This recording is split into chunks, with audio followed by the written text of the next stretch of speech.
Real stories of werewolves, of dogmen from history, from your emails, illustrated and animated with the democratizing magic of machine learning AI. Welcome to Scary Stories.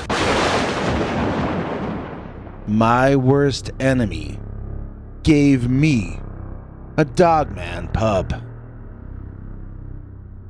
Dear Scary Stories NYC, when I was in high school, I worked really hard to get decent grades and also compete in school sports. My father was a perfectionist, and nothing I did was good enough, so I always tried harder. I had some friends who I was competitive with, but there was this one guy we'll call Guy who was so jealous of me that nothing was too petty for him. And one time, he gave me a puppy that turned out to be an untamable, feral dogman pup. In my opinion, he knew what he was doing, and he knew the danger he was placing me and my family in. My father is the one who first figured out what the puppy actually was, and he insisted to me it was an accident. The guy couldn't have known what he was doing when he gave me the pup. I remember my father giving me this long lecture about the rarity of friendship and how I needed to learn to forgive, but he didn't understand. Guy was never my friend. Guy was a jealous rival, and now I'm gonna tell you about the creepiest thing the Guy ever did.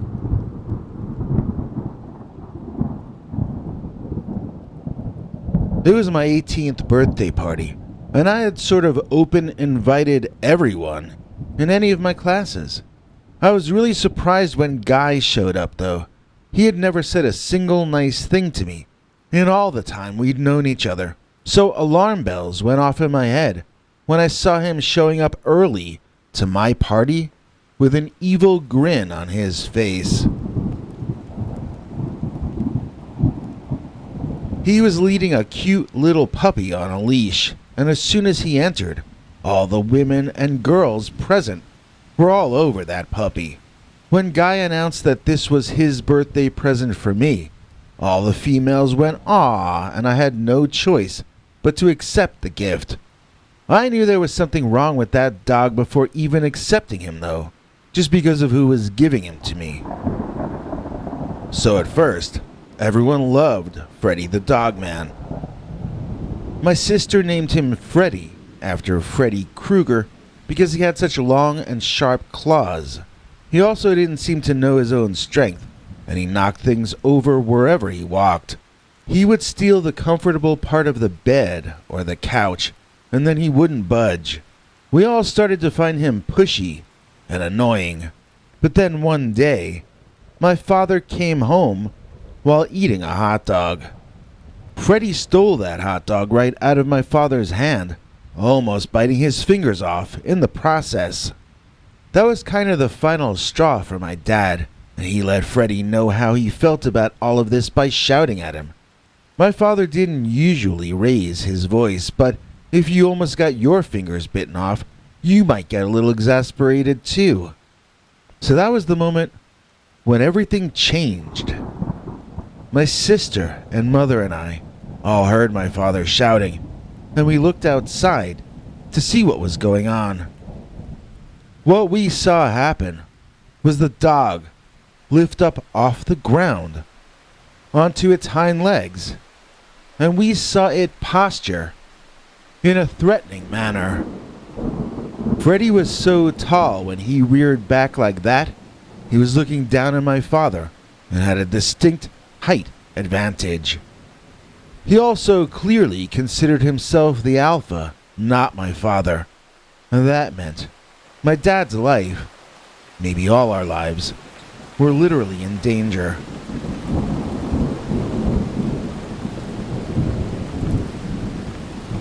Something took me over. The urge to protect the man who had protected me for so long, I guess. And I ran outside, screaming, like Mel Gibson in the movie Braveheart. Just shouting, like I was Tarzan the Ape Man, you know?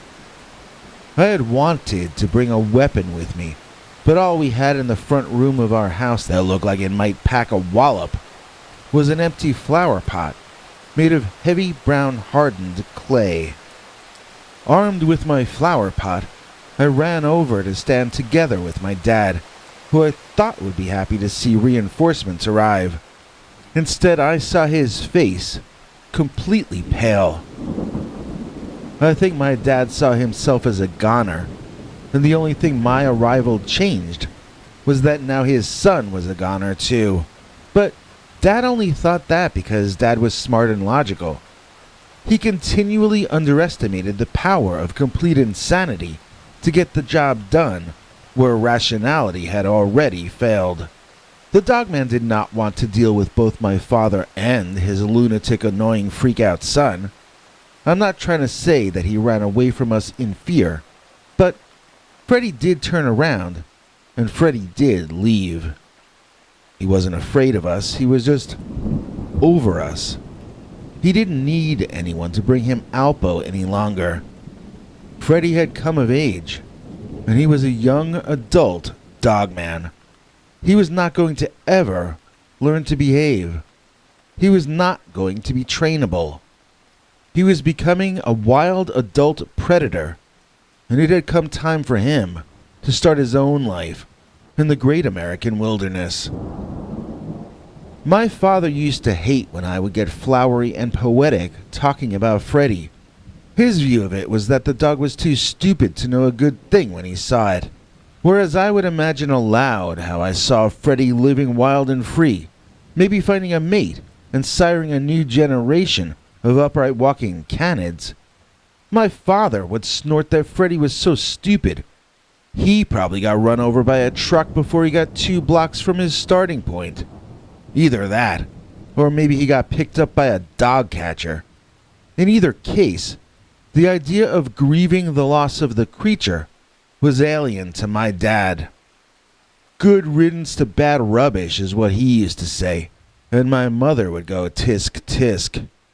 So, I never saw that big dog again, but my sister told me that she once did. When my father passed on years later, I was on the West Coast and had to hear the news over the phone.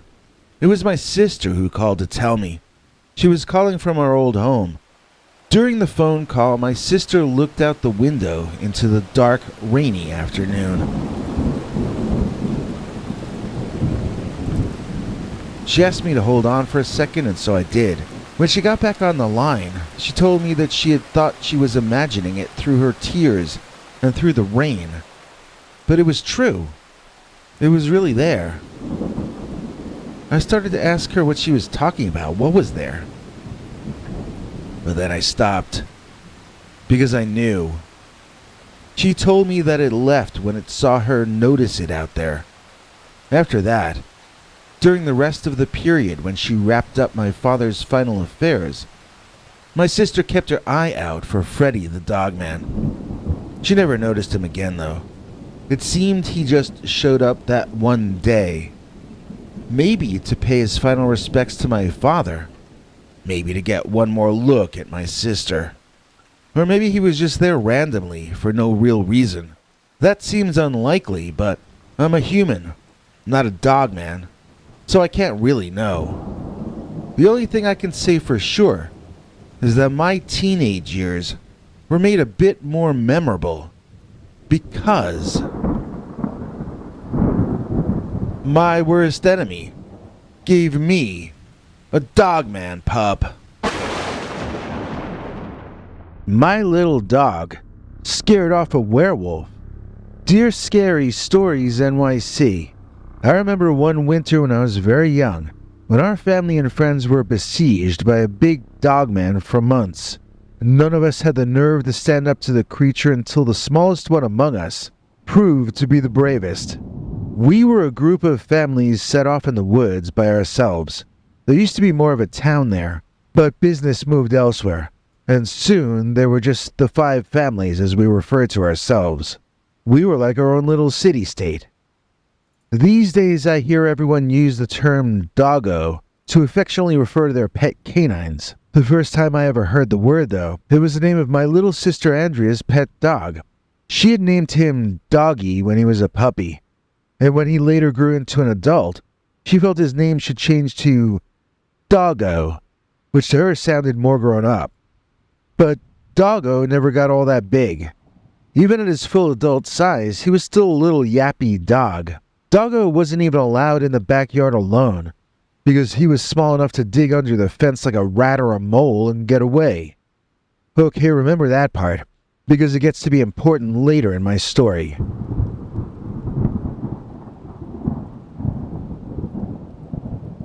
But now let's cut to the villain of this piece, which in this case is the North American upright walking canine, or the dogman.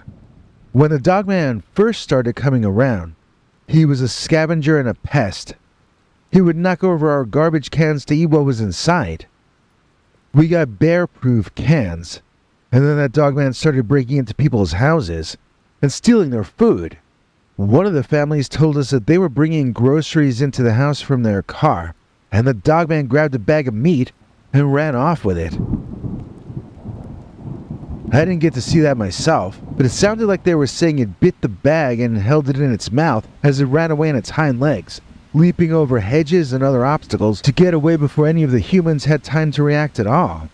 So, in other words, the dogman was becoming a bigger and a bigger nuisance, and he was costing us money because we had to shore up our houses and garages to keep him from breaking in and stealing everything edible.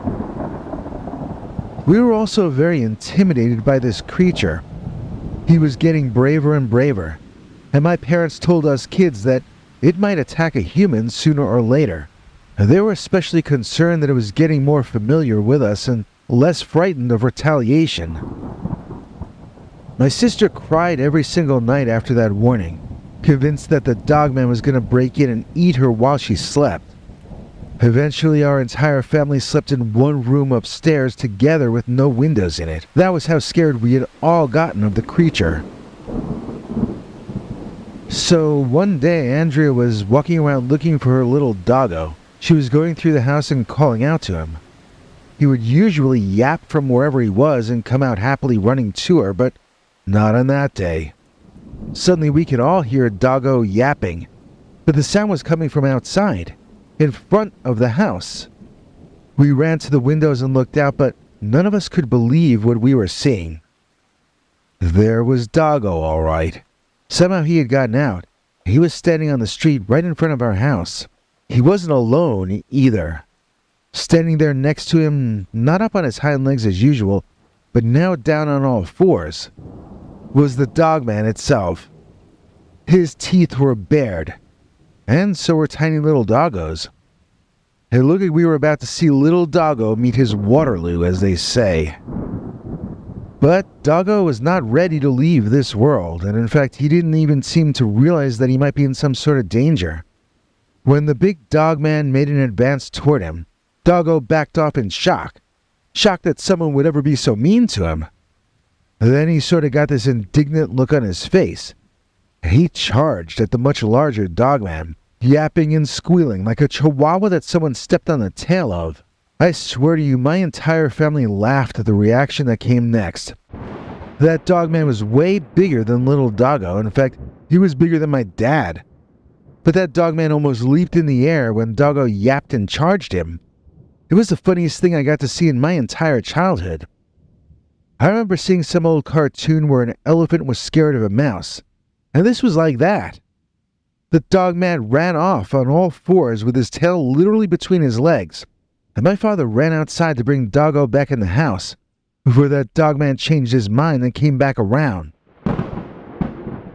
Except, that didn't ever happen. None of us ever saw that dogman again anymore. After a couple of months, it sunk in that Doggo had really chased the dogman away. It made us all feel a little bit ashamed. Maybe if we had stood up to the dogman ourselves earlier, it wouldn't have stolen so much food from us over that winter.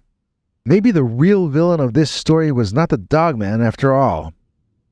Maybe the real villain was our own cowardice. If you want a coloring book full of monstrosity light, then give this a look. It'll give you more fright, right? Scary stories, coloring book, werewolf coloring book. And just to make your mind explode, it's a digital download. All it costs is $209, and then you will be feeling fine. Coloring monsters today, hey, it's a coloring book, hooray. Okay, link is in the description. I saw a werewolf playing with its pup. Dear Scary Stories NYC, I have had one single cryptid experience in my life, but I'm pretty certain I saw 2 cryptids in that one sighting. Let me just describe what happened to me in order and in as much detail as I can remember, and then you can tell me what it was that happened to me that early morning.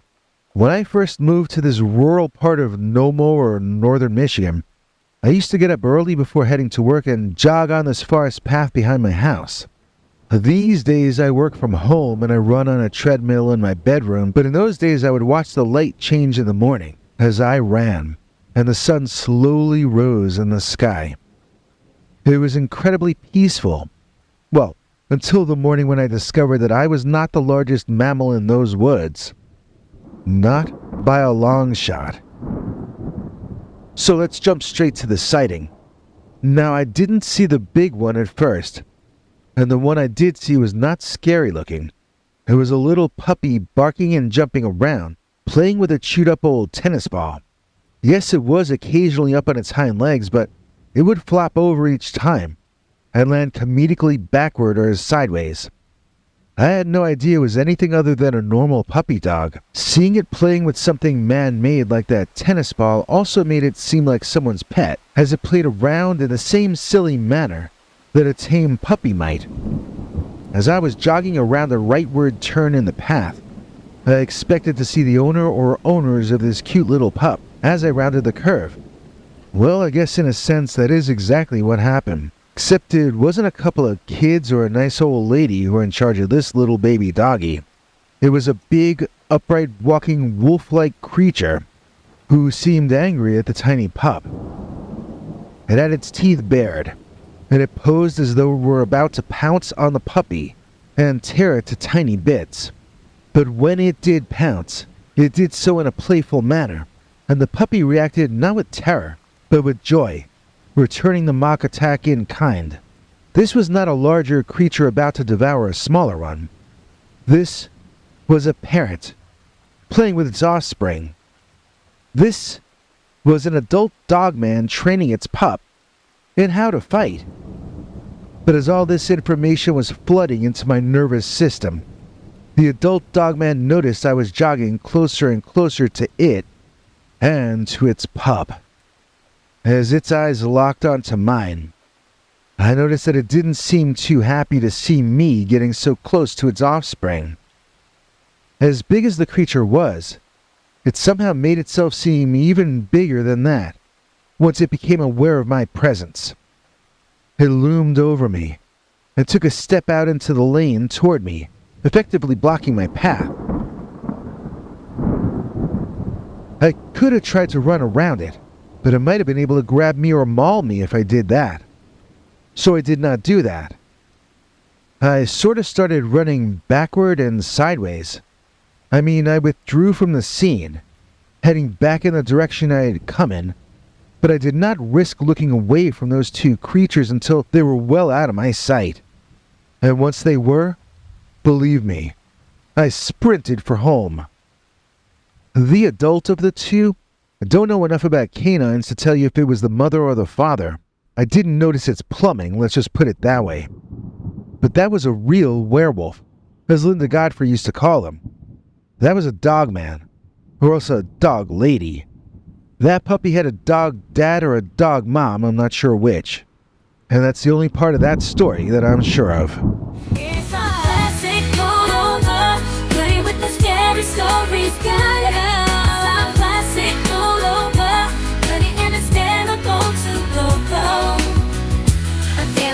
white, black, navy, gray, or pink. Link is in the description.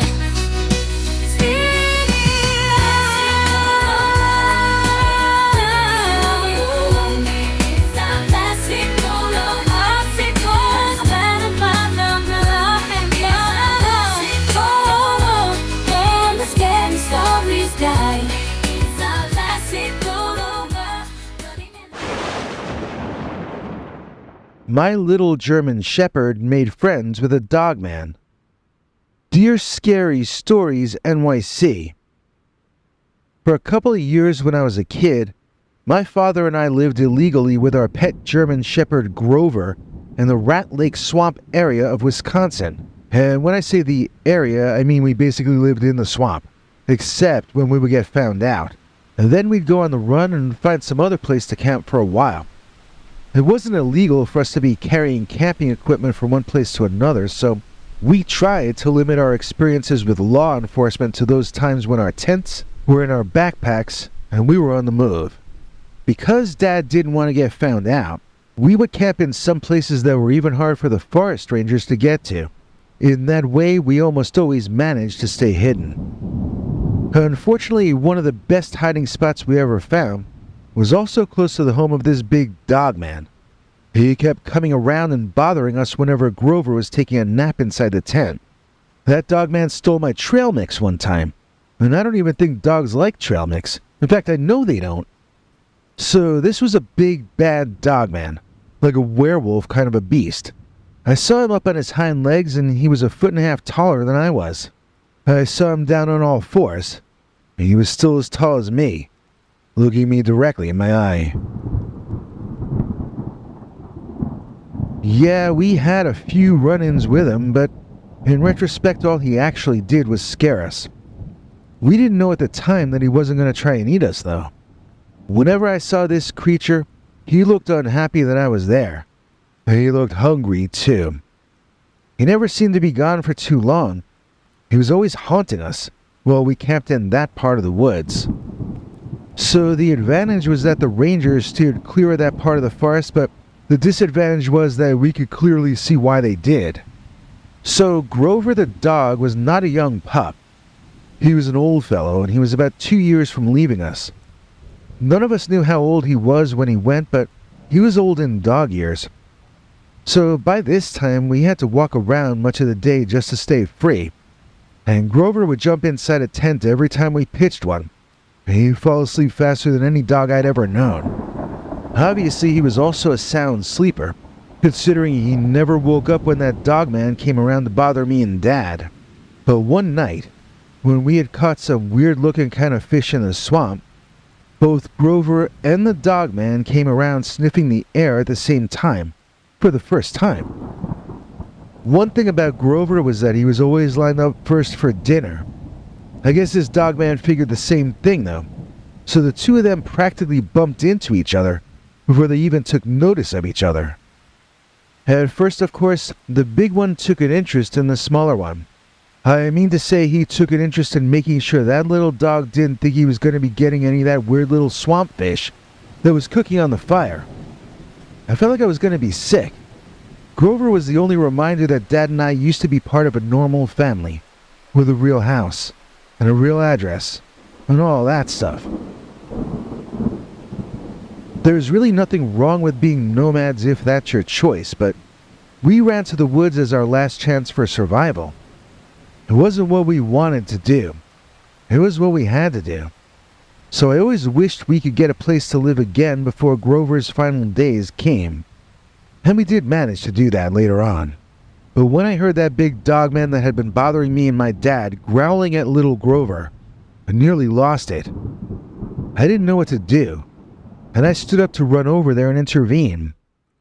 Dad grabbed me by the arm and pulled me roughly back down. There was nothing I could do except watch, as that dogman smelled my little friend all over, like he was lunch. But then, out of nowhere, Grover started flipping out. He snapped back at the much larger dogman, and the dogman pulled back in absolute fear. That was the funniest thing I'd ever seen, and I still chuckle when I think about it. The big old dogman squeaked, and he ran away into the night, finally leaving us alone. And it was our little German shepherd Grover who chased the big beast off. Well, the next morning we awoke to find the dogman back in our camp. But this time he was pouncing around playing a dog game of some sort with Grover. The two of them were so excited to be playing this game, whatever it was. Grover seemed to be the alpha, and the dogman kept jumping and running away whenever Grover would chase him. It was kind of cute. It's a shame we didn't have any cameras or cell phones or anything like that in those days, although if we did, we would have sold them for food anyway. At any rate, that turned out to be a funny story when it could have been a tragic one. Grover just never considered that he might have been in danger. He was too big a personality for anyone to have for lunch. His belief in himself triumphed over reality itself and the hungry stomach of a large feral dogman. And that's the story of the time when my little German shepherd made friends with a dogman. If I wear a spinny hat, will I look all hunky? Will I look like that handsome chap from that TV show, The Monkees? Everybody wants a woolen cat. The scary stories, beanie hat. Everybody knows it's a natural fact. The scary stories, beanie hat. Link is in this video's description if all goes according to plan. Available in black, which is like every color all at once, man.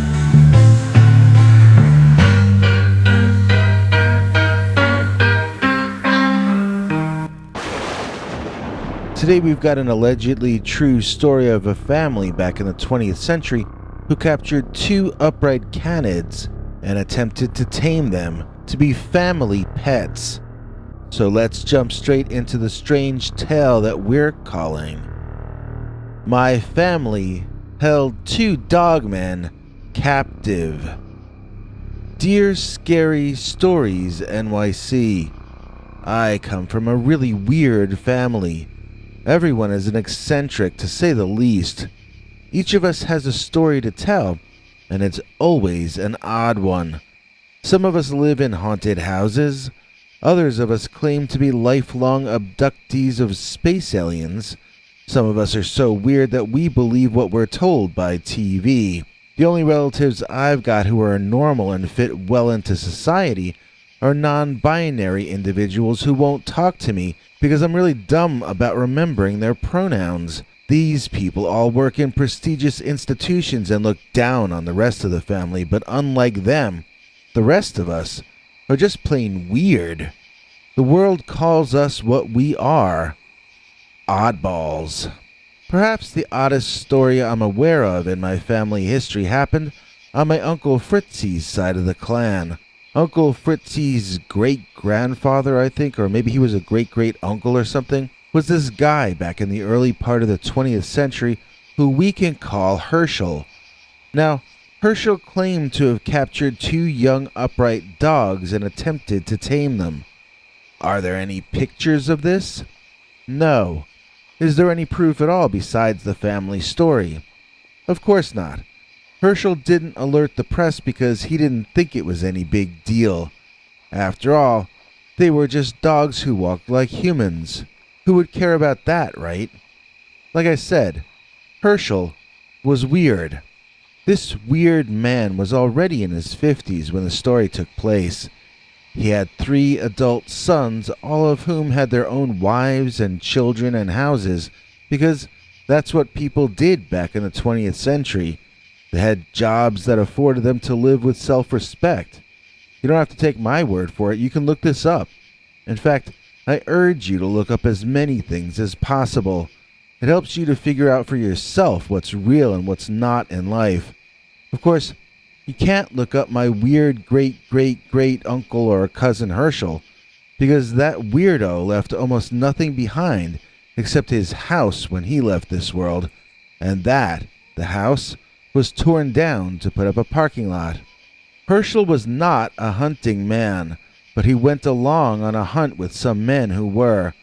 The story was that they were hunting a deer when 4 or 5 upright walking wolf-like dogs, all different sizes, challenged them for their kill, trying to drive them off. Supposedly the dogs seemed to know what their rifles were for, and the pack of them ran up from the sides and behind, ambushing the men, knocking their firearms from their hands before proceeding to separate the hunters from their deer. There proceeded to be a hand-to-claw battle between them all, with the men finding themselves outmatched by the canines. Then, enter my weird relative Herschel. He grabbed one of the dogman youth and ran off with him. I believe it must have been the size of a smaller mid-sized house pet of a dog, and Herschel simply did not want to see him get hurt in battle. As he ran to the car, with the dog squealing in his arms, he had to endure the puppy's siblings snapping at his heels and racing along with him. The adult dogmen were apparently too preoccupied with fighting the hunters, and it's unclear if they were even aware of what was happening with Herschel. He tossed both dogs into the back seat and drove off out of there like a madman. Like I said, Herschel was no hunter. He could not bear to see an animal suffer, and so he stole 2 dogman offspring. When the word dogman is used in this story by my family, I am not absolutely certain what exactly that means. It does seem to mean upright and bipedal, that part I'm pretty sure about. What else the creatures look like I was never clearly told. That having been said, I do think that they must have mainly looked and acted like dogs, otherwise even a weirdo like Herschel wouldn't have thought about bringing them home with him. What I'm trying to say is, I don't think these were werewolf-type creatures. I think these were dogs that walked upright. Around Herschel, the 2 dogs, both boys, acted playful and friendly. They seemed to accept him as an alpha immediately. Maybe he had some food in his car that he shared with them or something. I wasn't given much detail on that part of the story. When he brought them into the house, however, they went for his wife's throat, seeing her as prey for whatever reason. It was all he could do to get them confined to a room and get the door closed. If Herschel were a wise man, he'd have gotten a clue and taken them back to the woods right away and released them, but Herschel was related to me, so instead he went out and bought 2 big dog cages for them. He was determined that he was going to tame them through love and devotion, and that they would come to accept his wife and others in time. I can't imagine that she was too happy about any of this. At first, both of the dogs were kept in the house, but they constantly tried to get out, and they were never calm. Whenever they saw or smelled his wife, they would fly into a fearsome berserker rage, and Herschel was concerned that they might hurt themselves. Now, a normal person would have been worried that they might hurt his wife, but nobody in my family is normal. Once Herschel moved the dogs outside, they seemed to relax a bit more, and he began to train them. First, he attempted to teach them fetch. Tossing the ball toward the woods, Herschel saw that they had a normal canine reaction. They went chasing after the ball. Unfortunately, whichever of the youthful dog men, or let's call them dog teens, got to the ball first, got jumped by the other dog. The 2 would fight so fiercely over possession of the ball that Herschel decided that it wasn't worth continuing.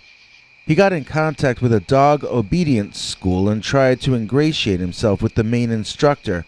His hope was that he could get some advice, or maybe get the instructor interested enough to maybe do some obedience training for free. Again, this is another trait of a number of members of my family. The dog instructor supposedly came out to the house to meet the 2 dogs, but he reportedly left the place in tears. The expert told Herschel that those were wild dogs, and they were beyond being trainable. He told them that they needed to be let go back into the forest where he had snatched them from.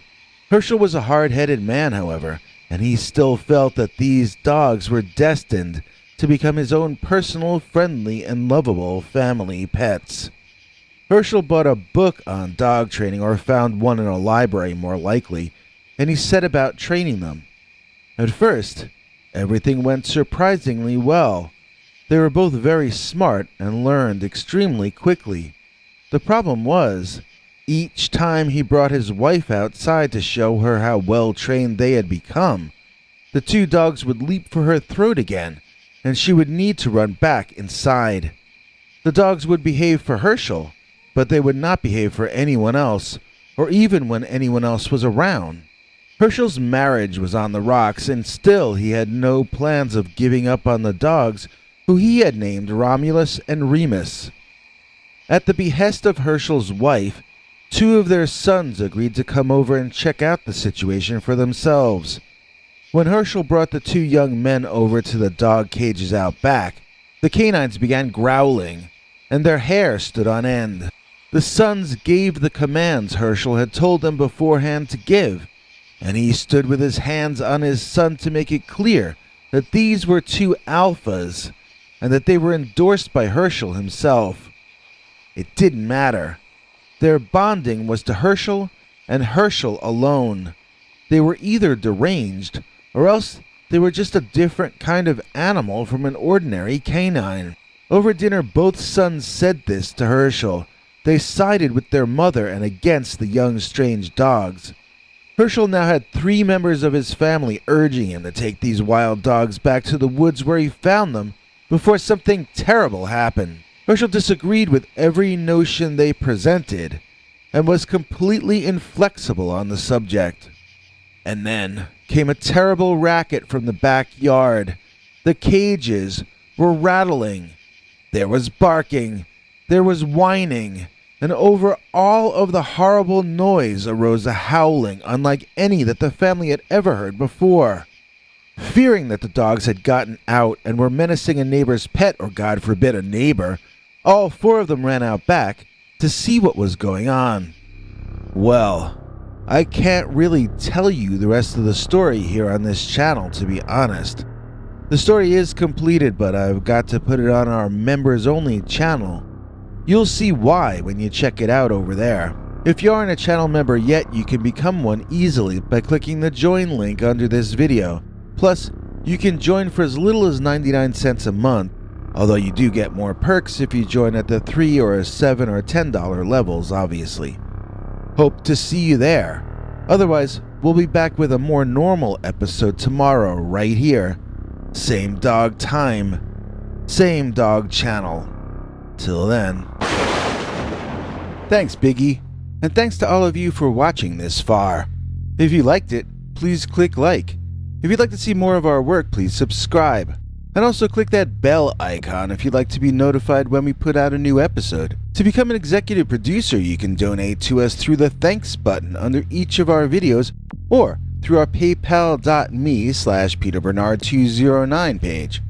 To receive cool perks like secret uncensored Dogman episodes far too wild to ever run on this channel, you can become a YouTube channel member by clicking the join button, or join our PayPal subscribers club at peterbernard.com. Joining either at the $3 a month level or above gets you access to our over 25 hours of secret uncensored Dogman stories available nowhere else. Do you have a scary story about Dogman or some other kind of high strangeness that happened to you? Let us know by emailing us at scarystoriesnyc@gmail.com, or by leaving us a voicemail message at 804-LA-SCARY. You may need to call back on that one. It cuts off after, I think, 3 minutes. And if you don't want to do any of that stuff, thank you for simply watching to the end. Good night, and have a scary tomorrow.